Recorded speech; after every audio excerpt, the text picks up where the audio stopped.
Alright class, in this video I'm going to be talking about multiplying polynomials. I'm going to go ahead and start with the two warm-up questions here. I'm going to go ahead and distribute 4 to everything inside the polynomial here. So 4 times 4x squared is 16x squared. Notice how just the coefficient is being changed.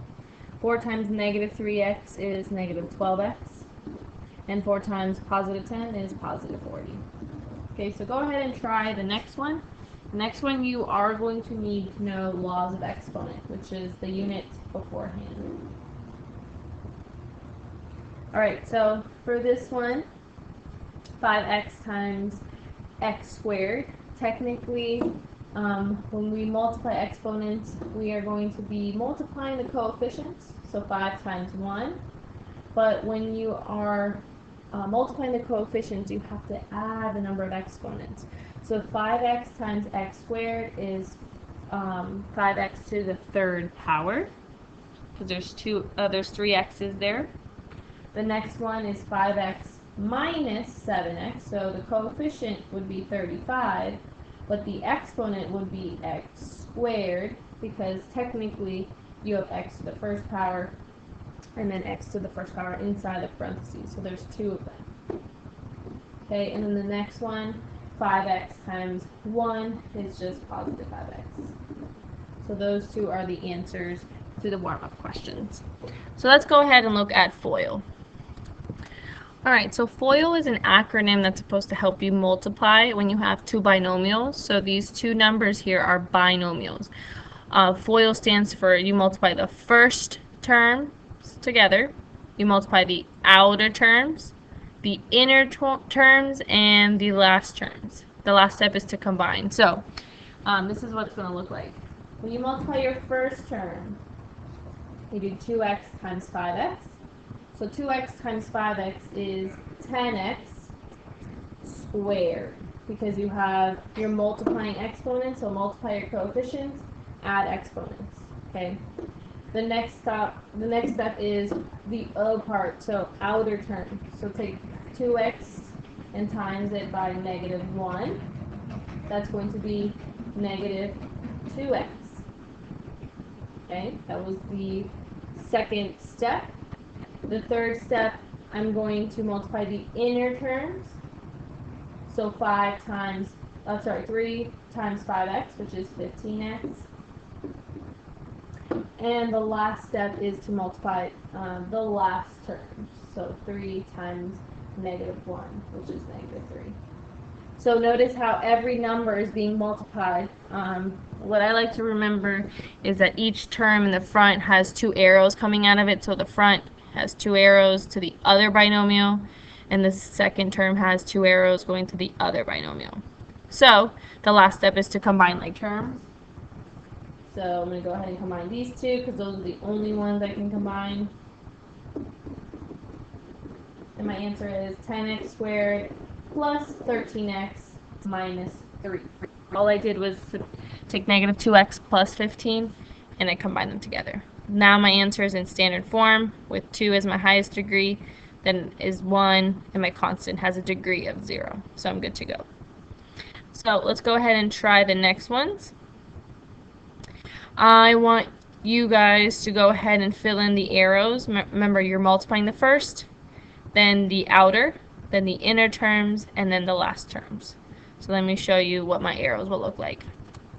Alright, so for the first one, 3x times 6x. This is the purple arrow that I have here. When I multiply 3x and 6x, multiply your coefficients, which is 18, but you add the number of exponents you have. So it'll be 18x squared. My next is my orange one, because I want to distribute 3x to the outer term, so my 2 outside terms. So 3x times negative 1 is negative 3x.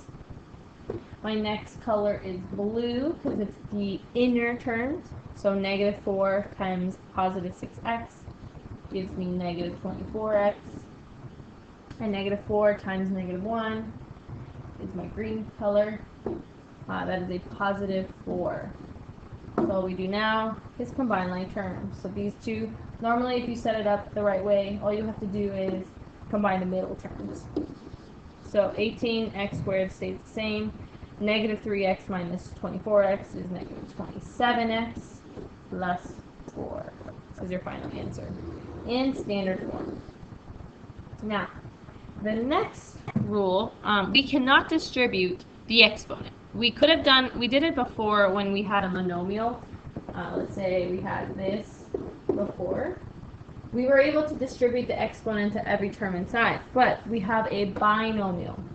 In a binomial, we can't do that. We have to do a special step. So this one is a special case type of problem.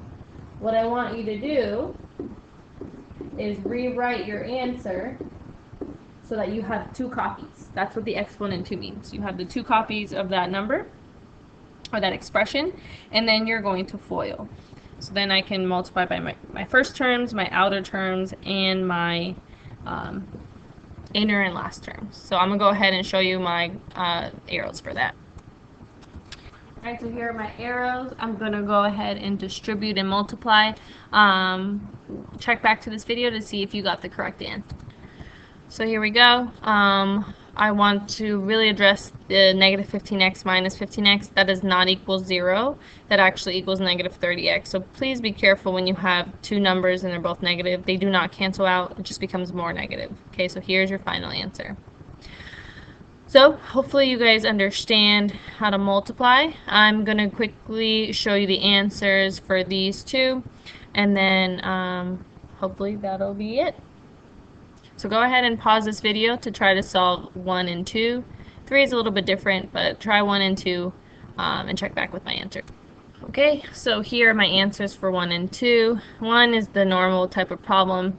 Number 2, however, because you have a binomial and it's all being squared, please make sure you make 2 copies of it and then do the FOIL. Do not distribute the 2 squared. It's not the same thing.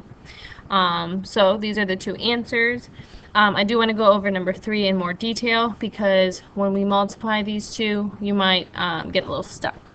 So for the first one, we're going to multiply the first term, 2x squared, and x. Well, if you're multiplying, remember, multiply your coefficients, add your exponents. So 2x cubed is my answer for that one, for the first, when you multiply the first term. Your outer terms, you're going to multiply 2x squared and 2. That will become 4x squared. So only 2 times 2 is what you're doing. The x squared will be attached to it. Then the next one is negative 3 times x, which is negative 3x. And then you have the last term, which is green. Negative 3 times positive 2 gives you negative 6. Now, really, there's no other terms you can combine with. You have x cubed. There's no other x cubed, so that stays the same. There is no other x squared. You have x to the first power. There's nothing else that's similar to that. So all of these are in descending order, starting with the degree of 3. So this is your final answer. So sometimes you'll get lucky, and you won't have to do some extra stuff. So hopefully this video has helped you to multiply. Remember to always use FOIL to help you. And yeah, let me know if you have any questions. Okay, bye.